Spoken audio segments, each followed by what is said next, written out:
The SIU is brought in to investigate the actions of Thunder Bay Police in a May Street collision. Good evening and thank you for joining us. I'm Ryan Bonazzo. Yesterday's crash shut down a section of May Street for most of the day and left one person with serious injuries. City police aren't commenting on what happened and have directed all inquiries to the Special Investigations Unit. The SIU says around 10 o'clock yesterday morning, a Thunder Bay police officer tried to pull over a pickup truck, but the driver didn't stop. Shortly after, the truck collided with an SUV in the area of Finlayson Street and May Street North, and the driver of the pickup fled on foot. A passenger in the truck, a 54-year-old man, was transported to hospital with serious injuries. No information has been provided about the condition of the SUV driver, nor whether the driver of the pickup truck was apprehended. The SIU is urging anyone who may have information about the incident, including video or photos, to contact their lead investigator. The Port Arthur Health Centre has added half a dozen new family physicians to its medical team, along with 4 new specialists. The new additions will greatly expand the clinic's ability to welcome new patients. As Jaden Billick reports, applications are now open for anyone who needs a family doctor. It means a lot to give back to the community that's given us so much, and we're excited to serve the community and the patients. Dr. John Cochemilio says a total of 10 new physicians, including 6 family doctors, will be working at the Port Arthur Health Centre, increasing access to families seeking primary and specialized medical care. Roughly 40,000 people in Thunder Bay are currently without a family doctor, and this expansion should help 10,000 more people receive care. I really hope that we could continue to recruit and following the master plan that the ministry has put out to attach everyone to a family doctor within the next 5 years. We plan to recruit more and more physicians. We have lots of space at the clinic, and we hope, we're striving that every patient in Thunder Bay will have a family physician. Patients interested in joining the Port Arthur Health Centre are encouraged to complete a waitlist application form available online or in the business office at the clinic. Throughout the years, there have been complaints about the registration phone line. Coach Emilio explains how they're improving that situation. As we have more physicians, we have to hire more staff. So we're working on getting more staff, modifying the phone lines, and we have people coming in person and using the phone line. So yeah, working towards getting more staff and a smoother process as we onboarded so many physicians in a short period of time. Jaden Billick, TBT News. A section of James Street South has been closed to southbound traffic starting today between Gore and Montreal Streets. The closure is expected to last 4 to 5 days as rehabilitation work begins on the CN rail crossing. The project involves the installation of new concrete panels and resurfacing to improve safety and extend the life of the roadway. Detours are in place to help redirect traffic. Southbound drivers will still be able to access the James Street Swing Bridge by Mountvale Avenue and Montreal Street, and residents won't lose access to their neighborhoods as Kingston Street can still be reached from Gore Street. Northbound traffic from the Swing Bridge isn't affected by the closure, and those drivers can still use James Street to get to Westfort. After months of renovations, Brody Library reopened its doors today, unveiling a refreshed space designed to make the facility safer. The improvements include a rearranged floor plan and the addition of a full-time security guard. Jessica Clement has the details. Brody Library is welcoming the public back after the branch closed its doors in mid-June. During those 2.5 months, the library has been undergoing renovations, including reorganizing the facility's floor plan. Library CEO Richard Hogman says the branch can now better accommodate the different needs of users. First off, we put all of our main, more active, a little bit more louder stuff on the main floor. So we've got the Indigenous Knowledge Center where we have a lot of the programming. We've got our main fiction book collection, the children's area that's been revitalized. That's all on the main floor right now to make it easy and accessible. On the lower level, we've converted the lower level to a specialized research area. So those people that need a little bit more quiet, a little bit more focus, they have that quiet space right now that's really dedicated to their needs. Togman notes the layout change also puts safety as a main priority. The front desks are closer to the front doors, making it easier for the public to interact with library staff. It also gives staff a better view of everything that's going on. The library will have other safety measures in place, Similar to Waverly Library, Brody will also have a security guard on site at all times. We had obviously a couple of unfortunate safety incidents here at Brody Library just before we closed. And so that was a big part of the focus of the restructuring, being able to hire on security guards. So that's a big change for the library system, both at Waverly and at Brody. And during the time at Waverly where the security guards were in place, we did see a pretty dramatic decrease in the number of incidents. So we're really excited for the Brody reopening and to provide that safe, welcoming space for the South Side. Fall and winter hours have also started at all library branches this week. In addition to the evening hours, Waverly and Mary J. L. Black libraries will be open Sundays until June of next year. Jessica Clement, TBT News. Confederation College kicked off the start of the new school year today with an orientation barbecue to give students the chance to get to know their new classmates and the rest of the college community. With greetings from college leadership, elders, student union reps, and the city of Thunder Bay, the opening day barbecue was meant to connect new students both on and off campus. Student Union President Kai Fusel-Ladisser says it's very important to build that connection with those new students. We've heard students in the past who have said, I just didn't really feel part of the community, and it really breaks my heart to hear that, right? So we always try to strive to do our best to make them feel like we're part of this one family, right? Confederation College is great in the sense that it's small enough that you kind of meet everyone here. It's like a mini Thunder Bay, right? And so you kind of get to know all the staff, all the different students here, everyone that impacts your life as a student, and it's a great time. I'm thrilled. It's been a long time coming. I went to college once before, and so this is a second career for me. I'm very passionate about the fields. I'm hoping to be able to service a large community here in Thunder Bay after graduation. I'm pretty excited, but I'm also it's like a very overwhelming feeling, just meeting a lot of people and taking it all in. Yeah. I'm really excited. We'll be meeting new people. First I did human resource, met a lot of different peoples, and now I will be meeting loads of different people from different region, from different country, and that's why I'm very excited. I'm pretty excited. Everyone seems super nice, and I think it'll be a good time since we're coming from so far away. It'll be a new experience. So I've never been to Thunder Bay, and I kind of wanted to choose this campus and the school for the outdoor environment and just the way it includes nature along with school and studying. At Lakehead University, students were served up a welcome from the school's president. Jillian Siddall was joined by LU staff offering a pancake breakfast to kick off the first day of classes. Justin Hardy was there.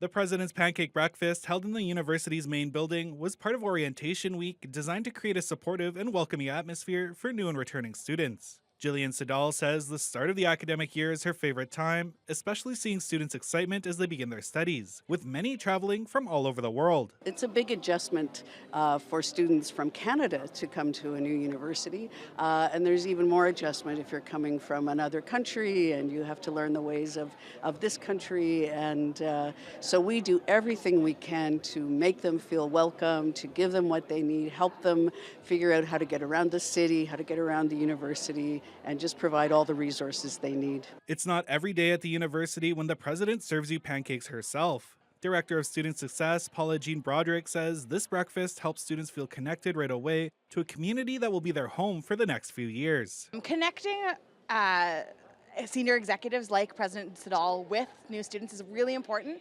It shows that Lakehead is a really tight-knit community, which is one of the things that makes Lakehead unique.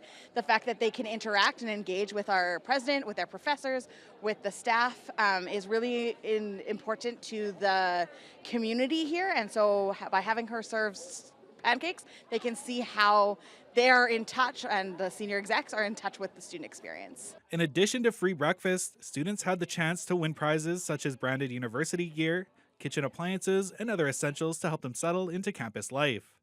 Justin Hardy, TBT News. Premier Doug Ford had some choice words and a strong visual message today for the parent company of Crown Royal in the wake of a recent decision to close a bottling plant in the province and move it to the U.S. I get it. I get that companies move back and forth. But what I don't get, when you're someone's largest customer in North America, you're going after the largest customer. You know something?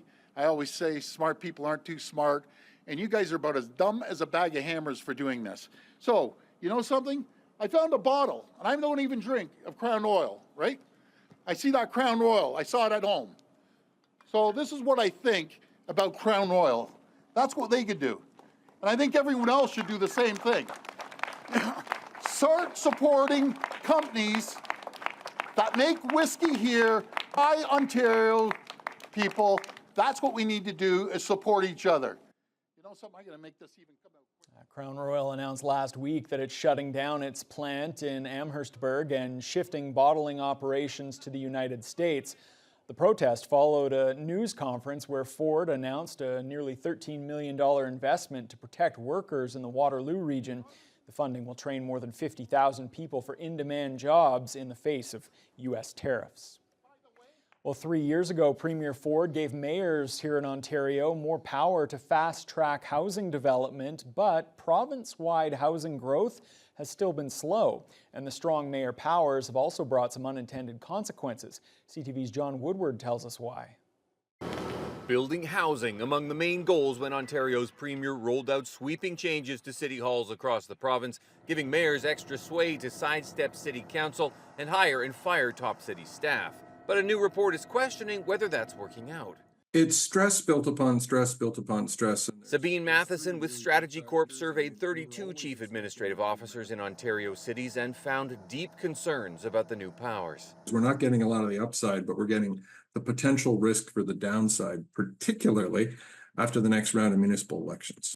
Anonymous CAOs say in the report that being beholden to one mayor forces the CAO to play this political game. Another said the administration is no longer separate from the politics and the relationship is fundamentally changing. A relationship, another said, could be over when the political wind shifts, saying, "I've just decided I'm going to be fired at some point." Mayors have used those powers to fast-track housing in places like Caledon and Hamilton. But data shows that many more times, those powers have been used for something else. One decision in Aurora this spring about a shelter outraged sidelined councillors. It's an affront to our democracy. According to provincial data that tracks 50 largest municipalities, 15 of them have exceeded their targets for 2024. 8 are on track, and 27 have not met their targets. The big struggle that's in the way of getting housing built right now has got more to do with the economic fundamentals than it has to do with any quirks of decision-making inside city halls. If the Premier's intent was truly about building homes and about building infrastructure faster, he would see the results and see that it hasn't actually delivered. He would put the strong mayor powers on hold and evaluate why that might be. A housing ministry spokesperson said in a statement, it is the responsibility of the mayor, council, and municipality to implement the strong mayor framework in line with legislation and regulations, saying it's up to the mayors to get their house and their city's housing in order. John Woodward, CTV News. Yesterday marked the final day for the amusement rides at Chippewa Park, closing out another season of family fun. It was also the final time the classic carousel ran outdoors before it moves into a brand new covered building next year. Jonathan Wilson has more. After a summer of fun at Chippewa Park, kids and families lined up to enjoy the rides one final time before they closed for the season. The supervisor of parks operations for the South Side, Tom Forsyth, says it's been another great season at Chippewa. You know what, overall we had a pretty good year. Attendance, just from a gut feeling, is up a bit over last year, which is good.